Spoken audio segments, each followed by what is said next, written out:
साथियों नमस्कार। सभी साथियों को दिवाली की हार्दिक शुभकामनाएं। और आज चीज़ मैं बताना चाहूँगा कि हमारी गौशाला में 125 गाय हैं, गीर गाय। और गीर गाय से हमारी गौशाला में खराटे बंद करने की एक दवाई बनाई जाती है, जिसको नाक में डालना होता है 5 बूंद।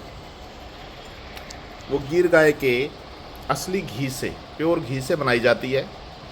जिसको भी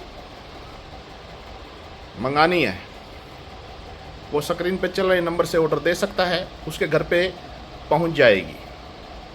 5 बूंद, मात्र 5 बूंद नाक में डालनी होती हैं। गाय का घी गोघृत उसमें है, असली गीर गाय का। और जो खराटे बंद कर देता है एक बार डालने के बाद काफ़ी समय तक, कईयों को तो 5-5, 10-10 साल दोबारा खराटे आते नहीं हैं। बहुत लाजवाब है, कोई साइड इफ़ेक्ट नहीं है। असली गाय का, गीर गाय के घी से बनी हुई वो।